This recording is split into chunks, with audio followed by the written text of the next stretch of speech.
A great figure in Yoruba history, Oranmiyan was both a warrior and a statesman, a man whose life connected the destinies of two powerful kingdoms, the Oyo Empire and the Benin Kingdom. His journey from the sacred city of Ile-Ife to the farthest reaches of Yoruba and Edo lands left a legacy of unity, strength, and leadership. Born of noble lineage, his story is one of determination, resilience, and the way to shape the future. This is the tale of Oranmiyan, a prince of Ile-Ife and the founder of empires. Oranmiyan was born in Ile-Ife, the cradle of the Yoruba people, and home to his father, Oduduwa, the legendary progenitor of the Yoruba race. His mother, Lakange Aniunka, was believed to be of Yagba or Nupe origin, reflecting the diverse heritage that shaped his identity. As the youngest son of Oduduwa, Oranmiyan grew up in an environment of royalty and tradition. Even as a child, he displayed remarkable strength, courage, and wisdom. Recognizing his abilities, the elders of Ife gave him the title of Akogun, the defender of the city, entrusting him with the responsibility of protecting Ile-Ife from external threats. Oranmiyan's reputation as a fearless leader grew, and it was clear that his destiny would take him far beyond the boundaries of his homeland. Oranmiyan's journey to establish the Oyo Empire began with an unexpected turn. While leading a military expedition with his warriors, a disagreement erupted among his men. Frustrated by this conflict, Oranmiyan left the group and wandered aimlessly, searching for purpose. His travels brought him to Busa, where he sought refuge and guidance. It was in Busa that Oranmiyan encountered an oracle who gave him a peculiar instruction. He was to follow his serpent. The serpent, acting as a divine guide, led Oranmiyan through thick forest and over rivers until it stopped at a fertile plain. This place, the oracle revealed, would become the site of a great city. Oranmiyan named it Oyo-Ile, and it was there that he began to lay the foundations of the Oyo Empire.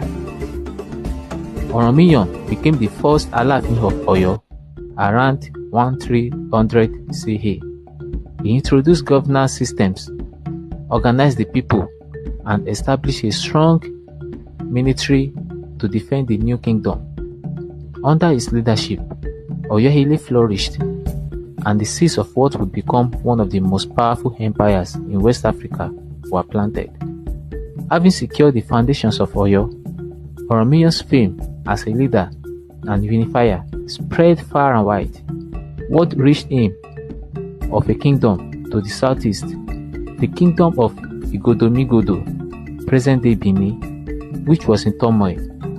The kingdom lacked a strong ruler, and its chiefs and elders were desperate for a leader who could bring peace and stability. They sent emissaries to Oyo-Ile, pleading with Oranmiyan to come and restore order. Oranmiyan, ever eager for a challenge, agreed to their request and set out for Benin with a retinue of trusted warriors and advisors. When he arrived, he found a land rich in culture and tradition, but deeply divided in internal strife. The chiefs of Benin welcomed him with hope, but not all were willing to accept a foreigner as their king.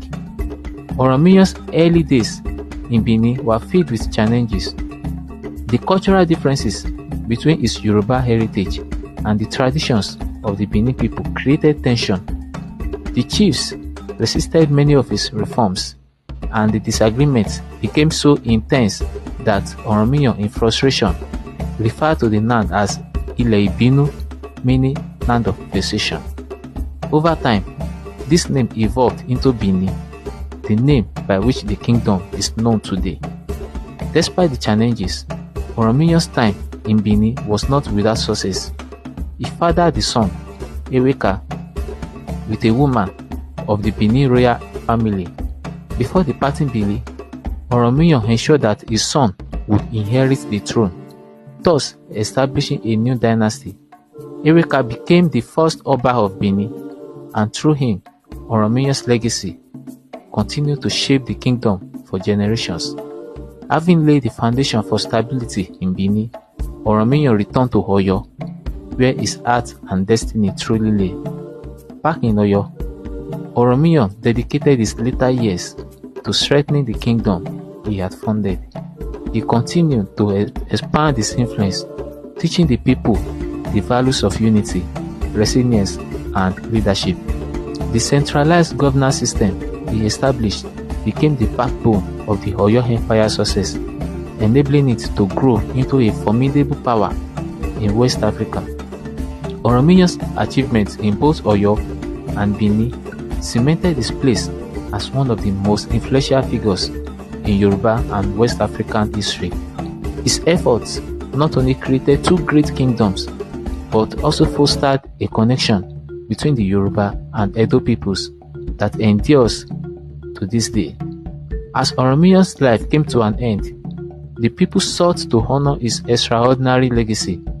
In Ile-Ife, they erected the Oranmiyan staff, also known as Okpa Oranmiyan, a towering stone monument believed to mark his burial site.